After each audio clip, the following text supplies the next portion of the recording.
자, 오늘 여기 말씀 보면요. 오늘 이 8장은 레위인에 대해서 특별히 말씀하고 있어요.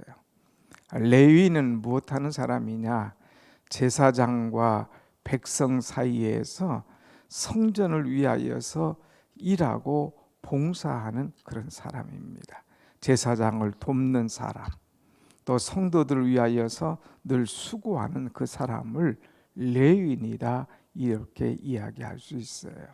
아무튼 레위인은 성전에서 봉사하는데 오늘 민수기가 지금 진도를 못 나가고 계속 이제 성막에 관한 이야기, 또 성전에서 어떻게 일할 것인가 하는 이야기, 오늘 성전에서 일하는 레위인의 이야기가 계속 나와요.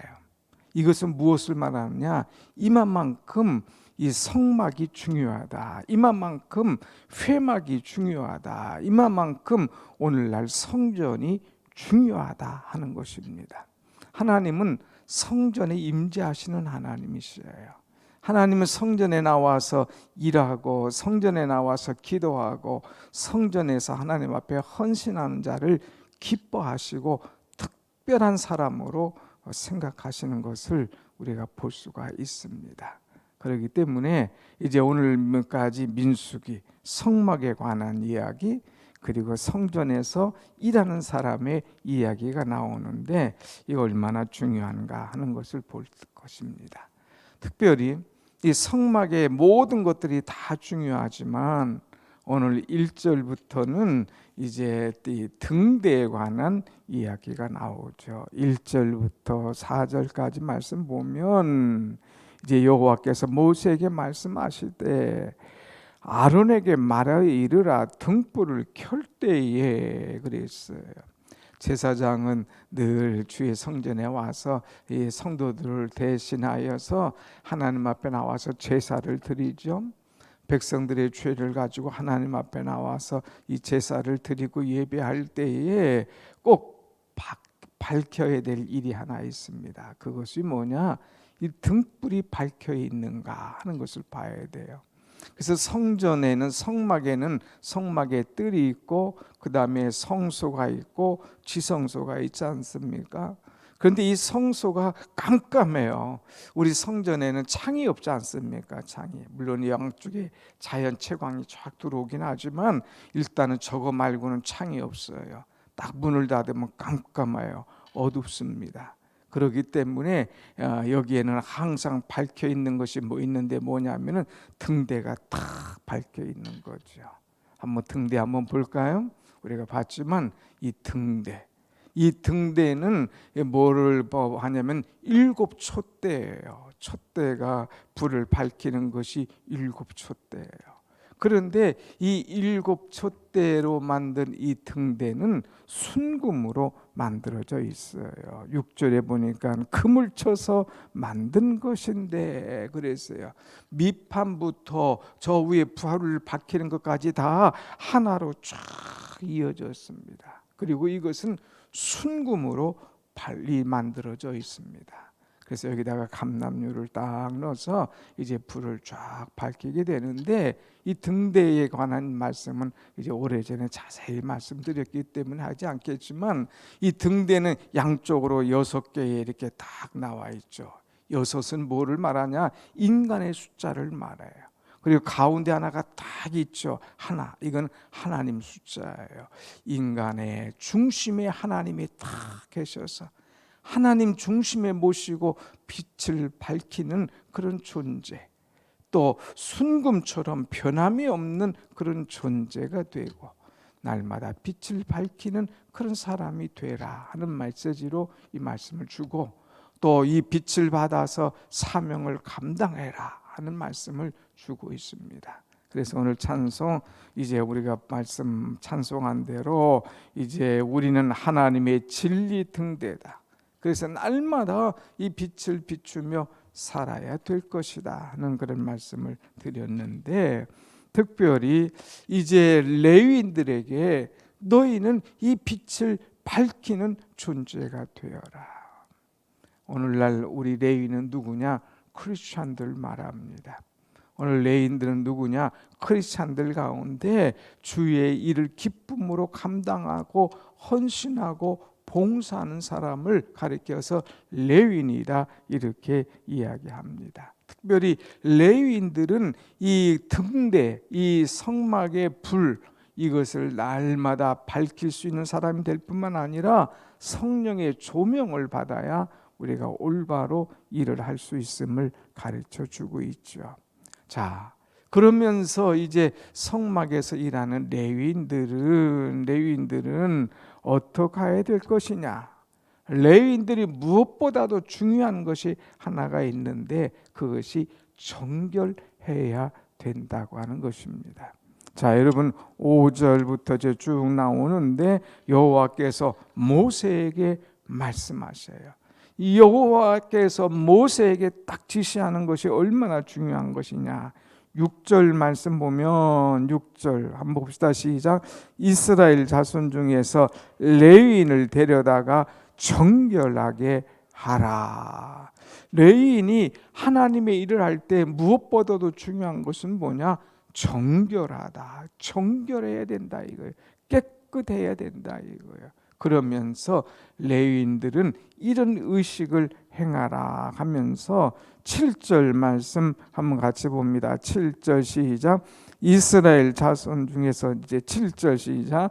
너는 이같이 하여 그들을 정결하게 하되 곧 속죄의 물을 그들에게 뿌리고 그들에게 그들의 전신을 삭도로 밀게 하고 그 의복을 빨게 하여 몸을 정결하게 하고 그랬어요. 이 정결하게 하는 데 있어서 그 정결 의식이 있습니다. 이 정결 의식은 이 당시에 어떤 의식이냐? 나병 환자가 깨끗해졌을 때에 그를 정결하게 하는 의식입니다. 이제 나병이 걸리면 집에서 보니까 나병이에요. 그럼 큰일 나잖아요. 옮기면. 그러니까 이제 집 밖으로 나가게 합니다. 그리고 어디 가서 나병 환자들이 모인 곳이나 산속에서 있게 합니다. 그러다가 나병이 나옵니다. 나올 때에 이 나병이 나오면 제사장에 가서 보입니다. 내 나병이 깨끗해졌습니다. 이제 난 집으로 돌아가기를 원합니다. 그러면 나병 환자가 집으로 돌아가서 살 수 있도록 제사장이 도장을 딱 찍어줘야 돼. 오케이, 들어가도 좋아. 그런데 그냥 들어가는 게 아니에요. 나병 환자가 집으로 들어갈 때에는 속죄의 물을 그들에게 뿌립니다. 물을 쫙 뿌리고 그 다음에 두 번째는 이제 너 깨끗해졌다 한 다음에 머리털부터 다 밀게 해요. 모든 털을 다 밀어서 이제 정결한 표를 합니다. 그 다음에 그들이 입고 온 옷을 다 빨게 하는 거예요. 그래서 몸, 또 정신, 또 의복 이런 것을 다 빨게 해서 깨끗함을 보여주는 그런 것을 하게 되는데 이 당시에 나병은 무엇을 상징하냐? 죄를 상징하는 거예요. 이제 너는 죄인이지만 정결해라. 그래서 이제 몸을 다 물을 붓고 머리털을 밀고 또 그것뿐만 아니라 옷을 빨면서 정결한 의식을 하는 거죠. 특별한 의식을 하는 거예요. 이렇게 몸을 깨끗게 한 다음에 하나님 앞에 나와서 하나님 앞에 귀하게 쓰임받는 자로 살게 되는데 여기 보면 또 하나 나와요. 여러분 11절 가서 보면 뭐라고 합니까? 11절 시작. 아론이 이스라엘 자손을 위하여 레위인을 흔들어 바치는 예물로 여호와 앞에 드릴지니 이는 그들에게 여호와께 봉사하게 하기 위함이라 그랬어요. 레위인은 하나님께 봉사하기 위해서 쓰여지는 존재다 하는 거야. 여러분이 하나님 앞에 봉사하기 위해서 쓰여지는 존재가 된다는 것, 이것이 얼마나 귀한지 몰라요. 저는 이 말씀을 이제 어제 묵상하면서 그런 생각했어요. 나는 제사장인가 레위인인가? 여러분, 이 목사는 제사장이에요 레위인이에요? 모르겠어요? 제사장이에요 레위인이에요? 이 목회자는, 현대 목회자는 선지자이면서도 제사장이죠. 선지자는 하나님의 말씀을 받아서 그대로 백성에게 전하는 것이 선지자. 레위인은 백성들의 죄를 가지고 하나님 앞에 나와서 하나님 백성들의 죄를 용서하여 주옵소서 하고 죄를 용서받고 또 제사하는 제사장이고, 레위인은 뭐냐? 성전에서 봉사하고 헌신하는 것이 레위인이에요. 그런데 제가 가만히 생각하는 거죠. 참 어떤 때는 마음이 뿌듯해요. 나는 참 레위인의 사명을 잘 감당하고 있구나. 물론 제사장의 사명을 감당하지만 레위인의 사명, 어떤 사명인가? 많은 일이 있지만은요, 사실 교회는 이 교회를 지키는 사찰 집사님이나 이런 분들이 계시잖아요. 근데 우리 교회는 사정이 그렇지 않으니까 제가 4층 사택에서 살면서 제일 먼저 일어나서 다 불을 켜고, 그 다음에 에어컨을 다 켜고 점검을 하고, 내려가서 또 1층 불을 다 켜고 또 문을 다 여는 일들을 누가 하냐? 담임 목사가 하는 거예요.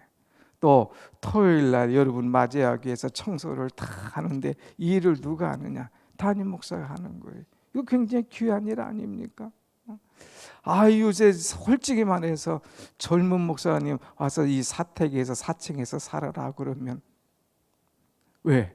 이거 하루 이틀이 아닌데 새벽부터 그냥 저녁까지 쫙 하고, 저녁에도 다 가면 문 딱 닫고 안전한가 다 확인하고 그래야 이상이 없지 않습니까?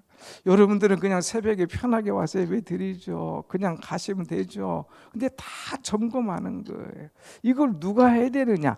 레위인이 하는 거예요, 레위인. 그런데 참 제가 일을 할 수 있다는 거 얼마나, 나는 참 레위인이구나. 그러면서도 또 예배를 집전하고 말씀을 전하면서 이 제사장으로서 또 선지자로서 사명을 감당한다. 이거 정말 감사한 일이죠. 여기 성전에서 5년 벌써 지나면서 한 번도 못 일어나서 불 꺼본 일이 없어요. 한 번도 아파서 못 일어난 적이 없어요. 이처럼 하나님께서 특별히 구별해 주셔서 건강하게 하시고 주일하게 하신 거, 이것이 하나님의 은혜요 축복인 줄로 믿습니다. 아멘. 얼마나 감사한지요. 그런데 여러분, 레위인은 이렇게 하나님의 일을 하는 사람, 특별히 직분 받은 사람들, 주의 사명을 받은 레위인들은 그 특별한 말씀이 오늘 여기 있는데 12절 13절 말씀 한번 보십니다. 12절 시작. 레위인으로 숫송아지의 머리에 안수하게 하고, 내가 그 하나는 속죄 제물로 하나는 번제물로 여호와께 드려 레위인을 속죄하고, 13절 레위인을 아론과 그의 아들들 앞에 세워 여호와께 요제로 드릴지니라. 아멘. 이 레위인이 하나님 앞에 제물을 드리고 제사를 드리면서 할 때에 제사를 드리는 방법이 여러 가지가 있는데 속죄 제물로 드려라 그랬어요. 항상 속죄함을 받은 깨끗한 존재가 되어야 된다. 하나는 번제물로 드려라. 이 번제물은 자기를 다 불태워 드리는, 헌신하는 것을 이야기하는 거예요. 그런데 번제물은 많이 들었고 속죄물은 많이 들었어요. 그런데 여기 오늘 여호와께 그 요제로 드릴지니라 그랬어요. 13절 다시 한번 읽어봐요. 13절 시작. 레위인을 아론과 그의 아들들 앞에 세워 여호와께 요제로 드릴지니라. 아멘. 하나님 앞에 레위인을 요제로 드리래. 요제. 그런데 이 요제로 드리라는 말이 몇 번 나오냐면 4번이나 나와요. 여호와께 요제로 드릴지니라. 요제로. 그럼 요제가 뭔가? 이것이 궁금하지 않아요? 요제가 뭔가? 이제 하나님 앞에 제사를 드릴 때에 화제가 있어. 이 화제, 불화자, 불로 태워 드리는 거예요. 번제단에서 불로 탁 드리는 거, 태워 드리잖아요. 이것이 화제. 그 다음에 거제라고 있어요. 하나님 앞에 제사를 드릴 때 이렇게 탁 들어가지고 드리는 거제가 있어요. 근데 이 요제라고 하는 것은 뭐냐? 특별히 흔들어 가지고 탁 드리는 거예요. 더 나가서 높이 들어가지고 흔드는 거예요. 여기서 보면 흔들어서 이제 드려라 하는 그런 말씀이 있어요. 자, 11절 한번 보세요. 11절. 아론이 이스라엘 자손을 위하여 레위인을 흔들어 바치는 제물로 여호와 앞에 드릴지니 그랬어요. 높이 들어서 흔들어서 이렇게 제물로 드리는 것. 이것이 요제예요, 요제.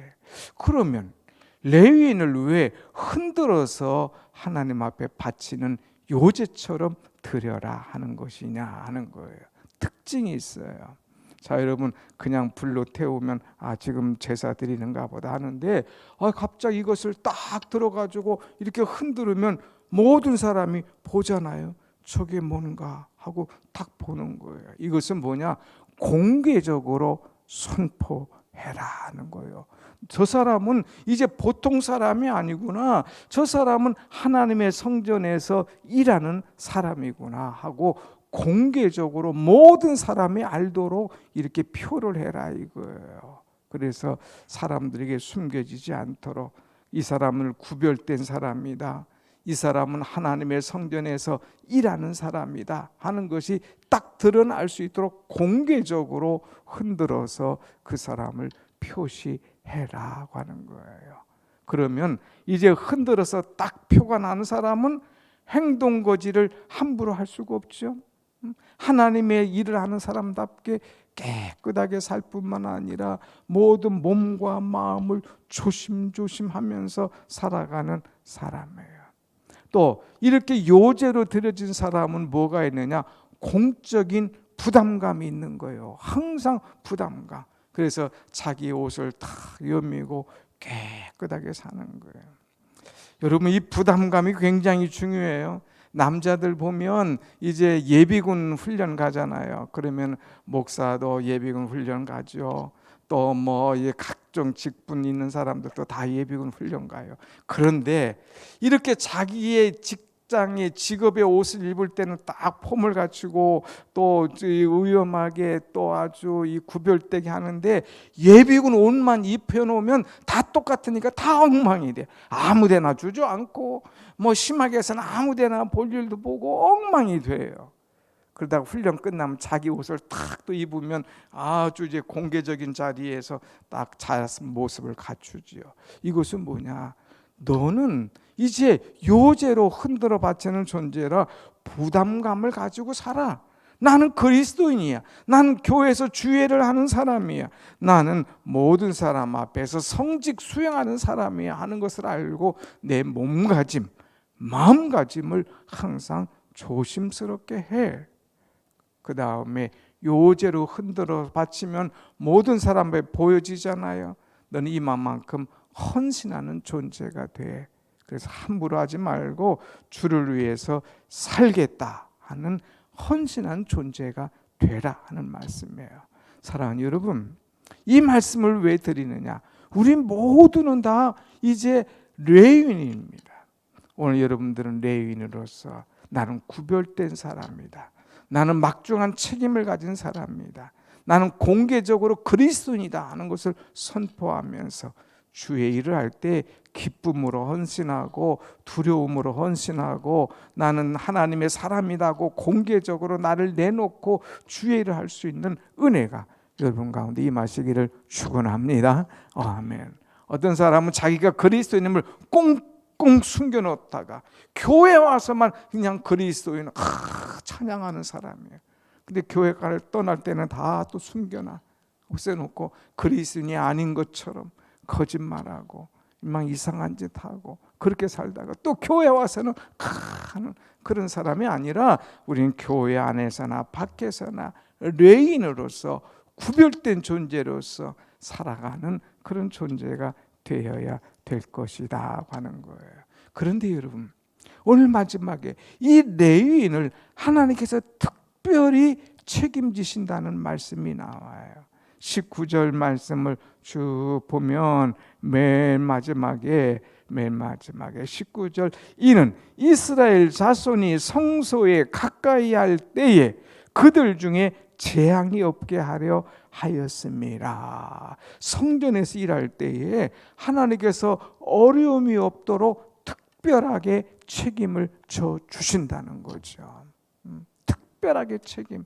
그러면서 하나님께서 예를 들어서 설명해 주는데 어떤 설명을 하느냐? 16절부터 쭉 하면 10가지 재앙이 이제 애굽에게 내릴 때에 첫 태생은 구별했지 않습니까? 다 죽어야 될 것을 죽지 않도록 살려주셨지 않습니까? 이렇게 하나님의 백성들을 그 죽음 가운데서 특별히 구별하여서 살려주셨듯이 내가 레위인들을 구별해서 재앙이 없도록 책임져 주겠다는 이런 메시지예요. 얼마나 은혜입니까? 그러니까 많은 사람들 가운데 레위인으로 요제를 들어서 다 흔들듯이 책임지게 하고 공개적으로 일하게 하고 헌신하게 하지만 그 일할 때마다 하나님께서 그를 특별한 사람으로 책임져 주고 재앙이 없도록 세상에 물들지 않도록 하나님께서 은혜를 부어주신다. 이것이 얼마나 귀한 거예요. 그런데 이 은혜와 축복을 누가 받고 있느냐? 내가 받고 있다 이거. 나는 누구냐? 레위인이다 이거예요. 한번 같이 합시다. 나는, 손을 들고 나는 하나님의 특별한 레위인입니다. 특별한 레위인으로 알고 하나님 앞에 쓰임받고 하나님 앞에 거룩한 존재로 설 수 있는 헌신하고 구별된 존재로 살아가는 여러분과 제가 되기를 간절히 원합니다. 아멘. 기도하십시다.